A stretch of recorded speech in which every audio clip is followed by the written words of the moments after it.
बिस्मिल्लाहिर्रहमानिर्रहीम। अस्सलाम वालेकुम। जियो न्यूज़ के साथ मैं हूं इब्रार हुसैन और आप देख रहे हैं प्रोग्राम सच क्या है।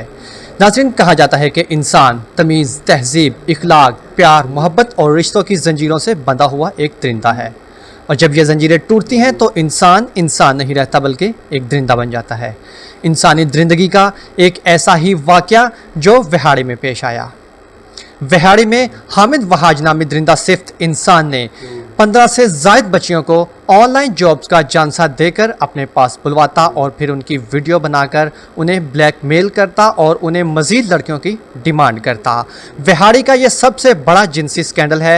मेरे साथ इस वक्त मौजूद एडवोकेट जनाब अब्दुल वहाब बलोच साहब, जिन्होंने इस केस को फ्री ऑफ कास्ट जो है वो फाइट किया बच्चियों के लिए और उस दरिंदा सिफ्त इंसान को कैफरे किरदार तक पहुँचाया। हम इनसे बात करने की जिसारत करेंगे।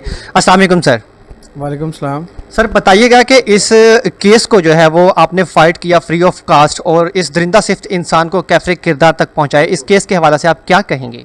सबसे जो सा बड़ा जिनसी स्कैंडल था और मुनफरिद भी था। मुनफरिद इस हवाले से था कि ये गैंग का सरगना था और ये पहले भी इस तरह के मामलों में मतलब ये करता रहा है, हैप्चुअल रहा है, तो ये बहुत तेज़ और शातिर था। जब पुलिस ने इसके घर रेड किया, साथ मीडिया भी मौजूद था।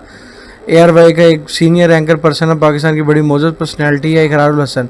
इसने पूरे पाकिस्तान ने तमाशा देखा कि इसने जान की परवाह भी नहीं की और ये US भी निकल गया।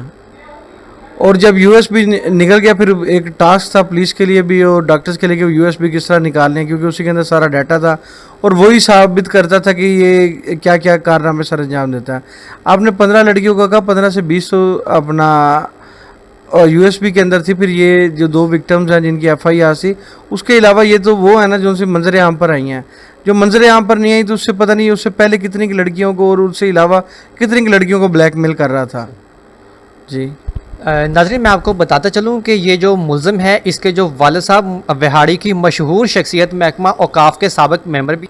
नाज़रीन, मैं आपको बताता चलूं कि ये जो मुल्ज़िम है इसके जो वालिद साहब विहाड़ी की मशहूर शख्सियत महकमा औकाफ के साबिक मेंबर भी हैं। काजी वहाज साहब के नाम से ये जाने जाते हैं।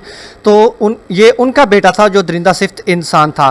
तो कहने में ये आता है कि वो 15 से 20 नहीं बल्कि इससे भी पता नहीं कितनी ज़्यादा लड़कियों के साथ जो है वो इस तरह के स्कैंडल जो है वो बना चुके थे और फिर उनकी वीडियोस और उनके मोबाइल की एक्सेस हासिल करके उनके जो फैमिली कॉन्टेक्ट्स होते थे उनको निकाल कर उनको ब्लैकमेल किया जाता था, ये कहकर कि अगर आप हमें मज़ीद लड़कियां या अपनी फैमिली में से कोई लड़कियां नहीं लेके आएंगे तो हम आपकी फैमिली मेम्बर्स को जो है ये वीडियोज़ शेयर कर दी जाएंगी।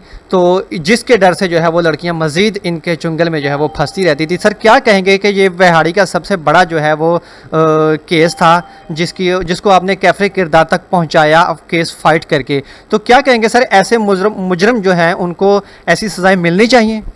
अच्छा, ये इस तरह के फैसले होने चाहिए, क्यों नहीं फैसले होने चाहिए? क्योंकि अगर ये फैसले होंगे तो इस तरह के दरिंदा सिर्फ जो उनसे इंसान है उनको सबक मिलेगा। अभी भी आप देखें बहुत लोग खुश हैं, बहुत सारी फैमिलीज़ ने मेरे से रब्ता किया कि हम अब अपनी बच्चियों को बिल्कुल सुकून के साथ बाहर भेज सकेंगे।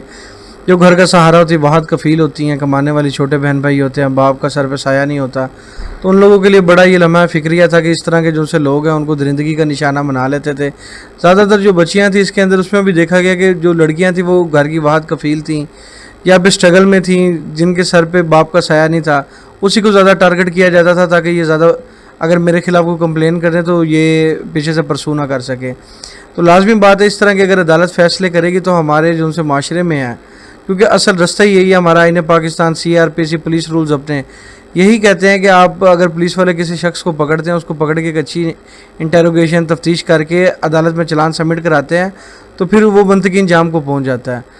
तो इसी तरह मैं तो यही पैगाम दूंगा कि अदालतों का काम है कि बल्कि फ़ैसला करना, बल्कि जो हमारे दीगर इदारे खुद से फ़ैसला फौरी तौर पर कर लेते हैं वो फ़ैसला ना किया जाए, बल्कि इस तरह का जो फ़ैसला आता है इससे बल्कि मैं समझता हूँ कि खुशी की लहर भी बहुत लोगों में दौड़ी है, ताकि उन्हें सुनने को बहुत अच्छा फ़ैसला मिला अदालत से कि इस तरह का जो अपना जिनसी दरिंदा था वो अपने मंतकी अंजाम को पहुंच गया। क्या कहेंगे, ये तो एक वो मसला था ना जो हाईलाइट हो गया है या मतलब जो अपने कैफरे किरदार को पहुंच गया। तो ऐसे बहुत सारे ऐसे मामला हैं जो ख़ास तौर पे फीमेल के साथ जो है वो जॉब के हवाला से उनके साथ काफ़ी ज़्यादा जो है वो उन्हें ब्लैकमेल भी किया जाता है, उन्हें जिनसी तशद्दुद का वो निशाना भी बनाया जाता है। तो उन लोगों को क्या पैगाम देंगे आपके वो मतलब बगैर किसी खौफ व ख़तर जो है वो अपने वो हासिल कर सकें? हाँ जी, इस केस के बाद भी बहुत सारा लड़कियां जो सी हैं वो पावरफुल होंगी, उन्हें पता चलेगा, बल्कि सोसाइटी में पता चलेगा कि अगर हम इस तरह की ब्लैकमेलिंग करते हैं तो उसके बाद हमारा अंजाम भी वही होगा जो ये हामिद वहाज का हुआ है। बहुत शुक्रिया। मेरे साथ बात कर रहे थे जनाब वहाब बलोच साहब, जिन्होंने ये केस को फाइट किया फ्री ऑफ कास्ट और दरिंदा सिफ्त इंसान को जो है वो अपने कैफरे किरदार तक पहुंचाया। इनका कहना था कि इससे बहुत सारी ऐसी फीमेल्स, ऐसी बच्चियां हैं जिनको हौसला अफजाई मिलेगी कि अब उनको कोई ब्लैकमेल नहीं कर सकेगा, जॉब के हवाले से या किसी भी हवाला से जो है वो ब्लैकमेल नहीं कर सकेगा। इसी के साथ अपने होस्ट इब्राहिम हुसैन को दीजिए इजाज़त। अपना बहुत ख्याल रखिएगा और उनका भी ख्याल रखिएगा जिनका ख्याल रखने वाला कोई नहीं। Thank you so much. Allah हाफिज़।